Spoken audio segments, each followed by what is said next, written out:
قول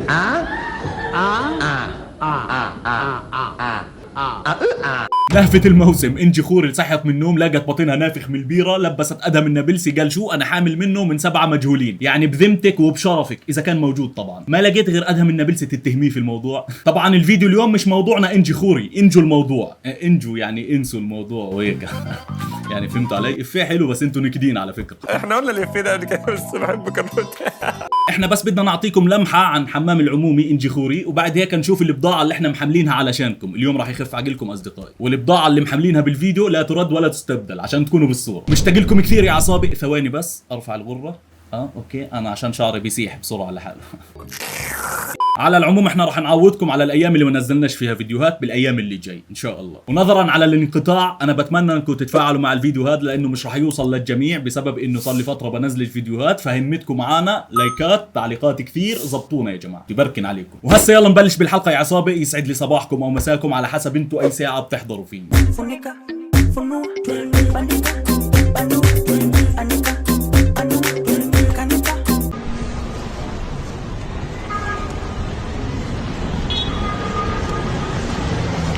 طبعا هذا انظف فيديو لانجي خوري، احنا اخترناه بعنايه، ولك انت اسهل من باسورد 4 اصفار. تخيل السهوله اللي انت فيها. روح يا شيخ روح، خلينا نشوف غيرك. فوت لنا في المصايب اللي انا جايب عصابتي علشانهم. حضروا لي حالكم وانا اسف على اللي راح يصيبكم. لا اصحى يا كرفه، ده انا جامده وانت عارفه.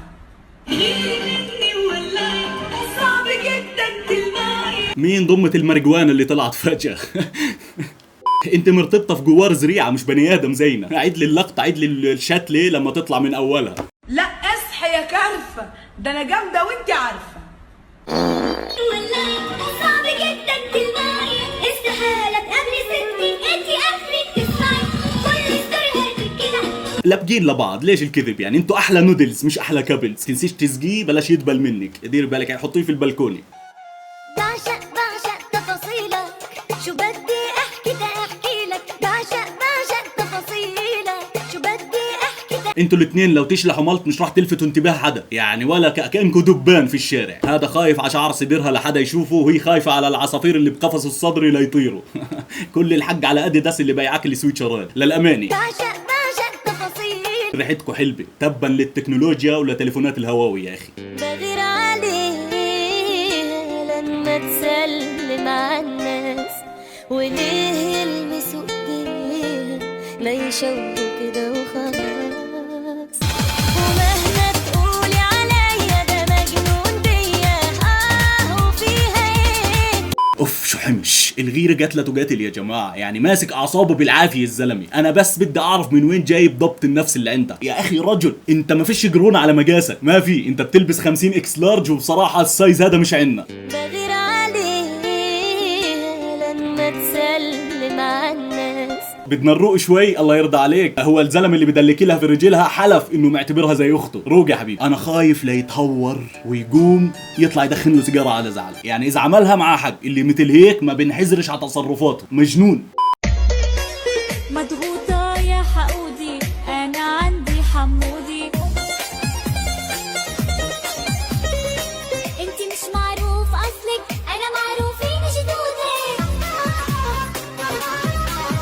صبايا اعذرونا، هذا اخر حمودي اخذته الصبيه. بس احنا في طلبيه جاي من الصين، شحنه كامله كلها حمودي. اللي بدها تحجز من هسه يا ريت تكتب حمودي في التعليقات لحتى نبعث لها اياه، والتوصيل مجاني. مضغوطة يا حقودي، أنا عندي حمودي. خدي حمودي وضبيه في الخزانه لانه ما بيلتبسش الا بالشتاء. هذا صيف الدنيا، فضبيه مع الصيفي، طلعيه مع الشتوي. يمكن تحب اللي يخون بعشرتك، اللي سالف لك علي والتقول اللي عايشة. خدي مختي منخارك. مختي احنا مش بس شايفين بربورك، احنا عارفين كم عمره كمان. تفضلي تستحيش. من كثر ما هو مبين انا بعرفه في الشكل، يعني لو اشوفه في الشارع راح اعرف انه نازل من منخارك. اللي سالف لك علي والتقول اللي عايشة. نظفي بعدين نتفاهم احنا على الاغراء هذا، بعدين خليه ستيب باي ستيب. اعمل دراي كلين جوا بعدين نتفاهم على الشفايف.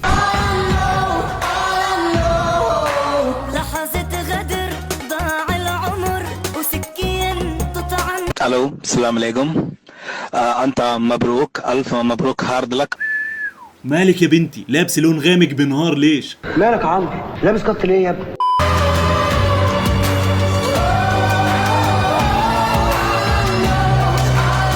يخرب بيتك ملست شعرها ونعمت قباطها علشانك، بالاخير بتخونها مع صاحبك. ليه؟ انت المفروض تخونها مع اجرك عشان تكونوا خالصين مش مع صاحبك.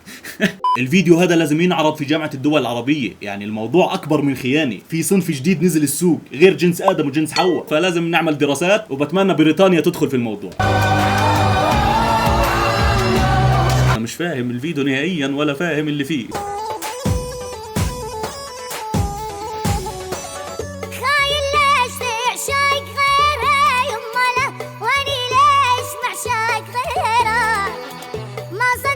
هذا كل ربع ساعة بخونها، يعني هو مكرس حياته بس يخون فيها. أنا بأوقات فراغي بخونها، حتى وأنا مشغول بخونها. طب هو بخونك بتخوفينا إحنا ليش؟ إحنا شو دخلنا يا بنت الناس؟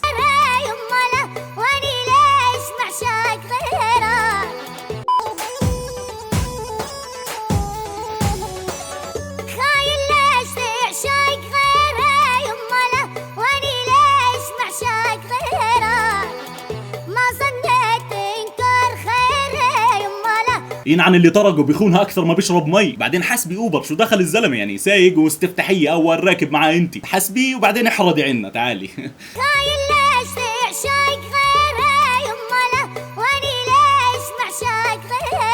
وما حكيتي لي انت متى رح تتاقلمي مع الخيانه؟ يعني الزلمه يعني خانك كثير، المفروض تصير عندك روتين عادي، يعني تصيري كل صبح تشربي نسكافيه تشوفيه هو بخونك من البلكونه. ليه كل مره بتنصدمي وبتعيطوا وبتجينا احنا؟ حاولي احرضي عكس الكاميرا. الشاب شكله بحضر ماجستير بالخيانه، يعني هو مشروع تخرجه وبس يخون هاي البنت.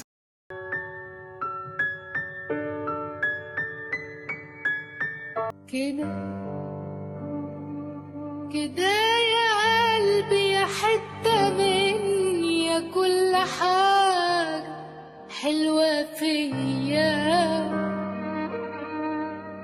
بطل عندها شغف للحياة. بدك تسرقني؟ خد شنطتي. بدك ساعتي؟ تفضل خد. ايش بدك كمان؟ بدك لوزي؟ هسه بعمل عملية لوز بعطيك اياهم في كيس. خد اللي بدك اياه بس سيبني بجرحي. بدك جسمي؟ خده. طبعا بدوش اياه، يعني ولا حدا بده اياه، خليه لي. البنت خلص اتدمرت، الزلمة جاب التارجت في الخيانة، خانها اكثر ما تنفس، فالبنت انهارت. المهم بنتخان من الناس اللي كانوا معانا من زمان، وبنحاول يا دنيا نعيشها مهما كان، بنشوف بهدلة نو إخلاص، بنتعلم يا دنيا ودرسك ده في الراس. واتوقع ما فيش حدا فينا راح يلومه على اللي عمله، يعني هاي البنت انخلقت علشان تنخان، سنة الحياة. وهاي كانت الحلقة الأخيرة لمسلسل صرخة كلب. فأنثى جندب زي ما انتم شفتوا انهارت وقعت على الأرض وخلص، بطل فيها حيل لأي شيء، ولا فيها حيل إنك تقولها مرحبا. وأنا هسه خليني أروح أخون البنت، حرام، أكيد صار لها نص ساعة ما حدش خانها، فلازم أطمن عليها. اللي حب يجي يخونها معي يبعت لي، هاني رايح نتلاقى هناك. سلام. Listen to me now, y'all can turn up.